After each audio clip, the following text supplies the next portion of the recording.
Israel-Iran War News Live now. Iran claims it is not targeting Israel through Swedish gangs.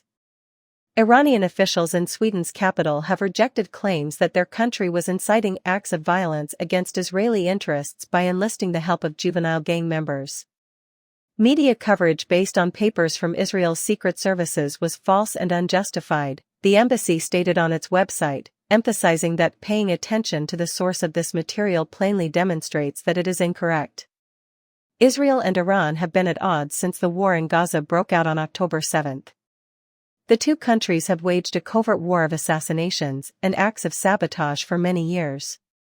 Iran is using criminal networks in Sweden to carry out acts of violence against other governments, groups, or people in Sweden that it considers a danger, according to Sweden's intelligence agency, which made the statement on Thursday. The intelligence agency, Säpo, claimed that Israeli and Jewish interests, targets, and operations in Sweden were the intended targets.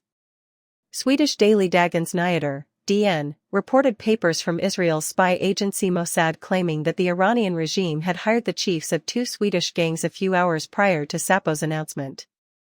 Regrettably, several Swedish media outlets have cited the unfounded accusations of organizations and news outlets linked to this ruthless dictatorship, Israel, and have published inaccurate and made-up stories against Iran, the Iranian embassy stated. According to the embassy, an end to the crimes of the Zionist regime in Palestine should be the goal of the Swedish media, who should expect the Swedish media not to trust the statements and reports released by the Israeli regime. Police discovered a live grenade on the grounds of the Israeli facility 3 months ago, and this diplomatic quarrel comes 2 weeks after reports of nighttime gunfire outside the Israeli embassy in Stockholm. Thursday, in a New York Times editorial piece, Palestinian Refugee Agency chief Philippe Lazzarini warned that Israel must end its onslaught against UNRWA. The war in Gaza has produced a clear disdain for the purpose of the UN, including appalling attacks on UNRWA employees, infrastructure, and operations, said Lazzarini, chief of the organization. The world needs to do something to stop these atrocities and make those responsible face the consequences.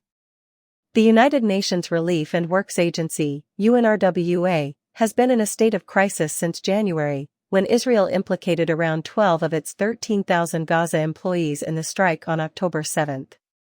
Since then, a number of states have resumed payments to the agency, but that didn't stop many, including the US, a major donor, from suddenly cutting off funds, endangering its ability to send relief to Gaza. Former French Foreign Minister Catherine Colonna oversaw an independent assessment of UNRWA. It identified certain neutrality-related difficulties but concluded that Israel had failed to present proof for its primary claims. The actions of certain Israeli officials are having a chilling effect on UNRWA, as they portray it as a terrorist group that encourages extremism and even goes so far as to accuse UN leaders of being in cahoots with Hamas, Lazzarini stated.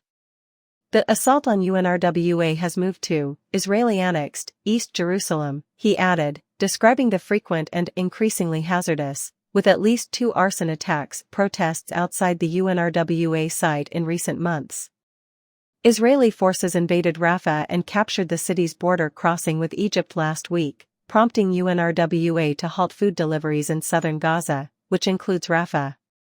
The strike on southern Israel by Hamas was the spark that ignited the war. Medical officials in the Hamas-controlled area of Gaza reported that 36,284 people, mostly civilians, had died as a result of Israel's retaliatory operation.